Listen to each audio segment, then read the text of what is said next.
Turqia është një shtet pushtues aktualisht. Ka pushtuar territore siriane. Izraeli është një shtet pushtues dhe genocidial dhe fashist. Aktualisht, për genocidin që po ndodh në Gaza, në mënyrë të vazhdueshme që një vit vazhdon edhe sot, edhe në këto ditë që po flasim, dhe për gjithë atë çfarë bëri edhe në Siri, aktualisht në territoret që mori. Dhe shtetet si Izraeli, që janë shtete pushtuese, dhe shtetet si Turqia nuk pushtojnë territore për kohë të përkohshme. Për arsye se nga ana ushtarake është jashtë çdo logjike që ta bëjnë në mënyrë të përkohshme. Armiku kryesor i Izraelit nuk ka qenë asnjëherë Siria, prej vitit 74 e këtej. Armiku i kryesor i Izraelit mbetet Libani, sepse në Liban ndodhet Hezbollahu, i cili kontrollojnë gjysmën e Libanit.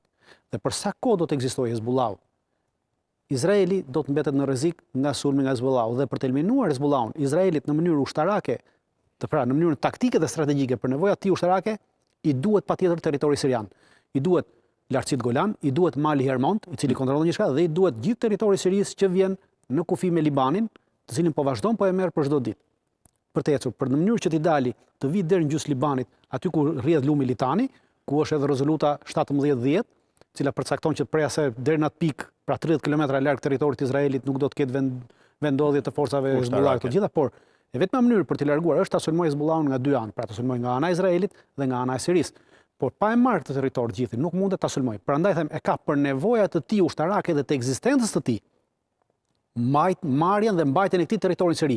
Në asnjë moment nuk do ta lëshojë. Në momentin që e lëshon këtë territor në Siri, atëherë ky territor del jashtë kontrollit, dhe duke qenë se kemi të bëjmë në Siri aktualisht me një konglomerat organizatash terroriste, të cilat sot po i nxjerrim si organizata demokratike, pra që kanë luftuar për demokracinë, këta terroristët që deri dje prisnin koka.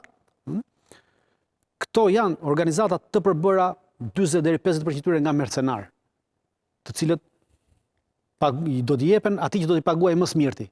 Dhe në rast se ky territor do të mbetet jashtë kontrollit, do të kalojnë në kontrollin e këtyre organizatave terroriste, të cilat sot kanë këtë qeverinë. Atëherë jemi të bindur që Irani do të hyjë fuqishëm me para, jo për influencë, por për ta përdorur këtë korridor për transmetuar municione, armatim dhe nevoja tjera për Hezbollahun. Prandaj Izraeli do mundohet me çdo mënyrë ta marrë në kontroll këtë territor që mos të kalojë në duar të pakontrolluara. Dhe çfarëdo që ndodhi në Siri, në rast se do ta lëshonte, sërish ky do të ishte jashtë kontrollit të Izraelit dhe do të bënte një problem të madh nga ana e strategjisë ushtarake për të bërë sërish luftë nesër me Hezbollahun. Prandaj them që ky territor Izraelit nuk kanë për ta lëshuar më. Dhe kjo i jep fund unitarizmit të Sirisë. Dhe për këtë arsye do të kemi edhe përplasje të Turqisë me Izraelin, një përplasje e vogël dhe shkurtër konvencionale, po brenda territorit të Sirisë.